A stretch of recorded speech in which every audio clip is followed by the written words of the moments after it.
In the 1960s in Australia, children walked 5 kilometres to school alone. No phones, no adults, just the promise to be home by dark. Only 36% of married women held jobs, so independence was not a choice, it was the rule. Why did this freedom vanish? And what did we lose with it? The answer defies nostalgia, and it is not what anyone expected. You set out before the sun has burned off the dew, canvas bag slung over your shoulder, shoes scuffing the gravel edge of a road that barely sees a car before breakfast. The walk to school stretches 3, sometimes 5 kilometres, past rows of fibre fences and empty lots where weeds push through broken bricks. Your world is mapped by smells: fresh bread from the corner shop, petrol from a passing Holden, the sharp tang of lemon trees over a backyard gate. Each morning, the only voices are magpies, the distant thump of a neighbour's radio, your own breath in the cool air. No one checks if you've made it halfway. No one tracks your steps. There is only the rule you carry in your head: be home when the street lights flicker on. At school, water from the bubbler tastes like old pipes and metal. At home, your bike waits. No gears, no helmet, just you and the stretch of road. Independence isn't something you notice. It's the air around you, as normal as the sound of your mother's whistle, calling you home when the day is done. Most families managed on a single wage, about £20 a week for the average worker in the mid-1960s. The day started early and finished late, with fathers out the door before breakfast and home after dark, 6 days a week. Only about 1/3 of married women worked outside the home in 1966, so mothers stretched every coin, turning leftovers into meals and hand-me-downs into wardrobes. Big expenses felt enormous.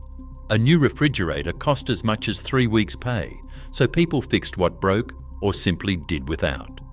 There was no room in the budget for babysitters or after-school care. If you were a mother, you could not watch your children every minute. There were errands to run, bread to buy, laundry flapping on the line, and a house to keep running on a shoestring.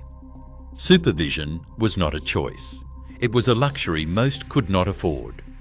Children learned to look after themselves because there was no alternative. That was just how life worked.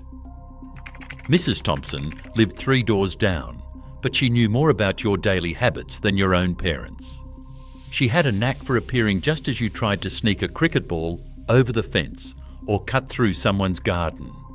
If you mouthed off in the street or rode your bike too fast past the milkman, word reached your mother before you even made it home. Neighbourhoods ran on a kind of invisible web: gossip, warnings, borrowed cups of sugar, and the quiet certainty that someone was always watching, even when you wished they were not. Over low fences, mothers swapped stories, homegrown zucchinis, and the latest news from the butcher. If a window broke or a fight broke out, the details travelled faster than the local postie. No one called it surveillance, but every child knew the rules were enforced by more than just parents. Trust was not blind. It was built on a network of eyes, ears, and the knowledge that your business was never entirely your own. That was the real safety net, woven from habit, routine, and neighbours who cared enough to poke their noses in. A father's hands, rough with calluses, scrub black grease from under his nails at the kitchen sink.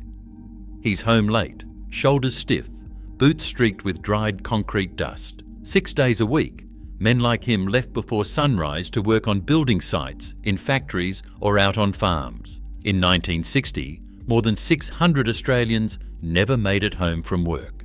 That number hung in the air, but nobody spoke about it at the dinner table. Danger was part of the job.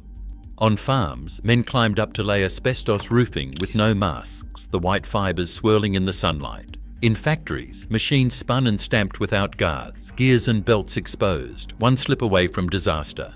Building sites rose skyward on scaffolds lashed together with rope, not steel clamps. Hard hats were sometimes forgotten, sometimes never owned. Safety rules existed, but mostly on paper. Enforcement was rare, warnings even rarer. Kids watched their fathers and uncles work with a kind of silent AWE, learning early that risk was ordinary, not exceptional. Some tried to help, fetching a dropped hammer, running errands between stacks of bricks, or just watching from the fence, soaking in the lesson that pain and danger were part of becoming an adult. A retired tradesman, now in his 70s, remembers losing a mate to a fall. No counselling, no investigation, just a collection for the widow and back to work the next morning.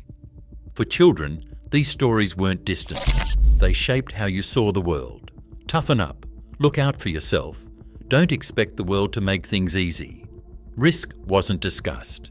It was simply there, woven into the fabric of everyday life. By the end of the 1960s, Australia had gained more than 4 million new residents.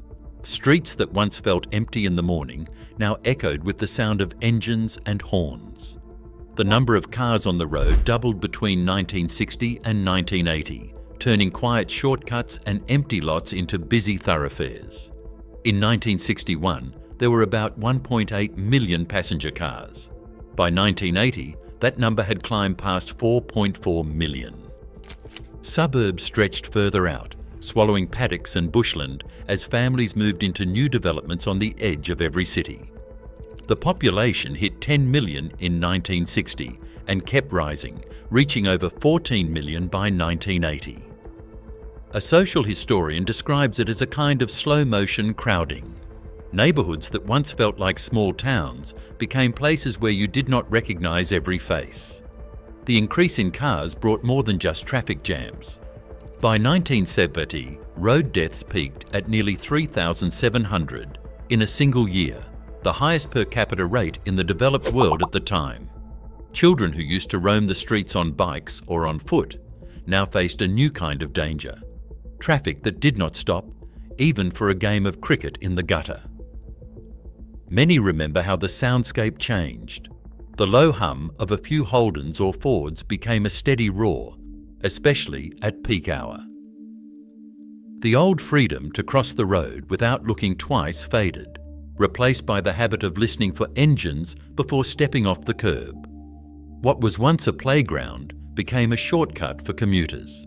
The space for childhood shrank, not all at once, but with every new driveway and every extra car parked on the verge. One evening in January 1966, living rooms across Australia filled with the sound of the 6 o'clock news. The story was everywhere. 3 siblings, the Beaumont children, vanished from a crowded Adelaide beach. Their names and faces flashed on black and white screens, turning a local tragedy into a national alarm. For the first time, danger did not have to live on your street to feel close. Parents sat frozen, watching grainy footage and police interviews. The ordinary comfort of the lounge room was replaced by a knot in the stomach. Fear, once a distant rumour, now travelled instantly from television to the kitchen table, changing the rules of childhood in a single broadcast. On streets where everyone once knew your name, the mood shifted.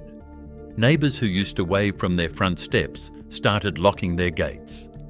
Children's games shrank from the open road to the backyard.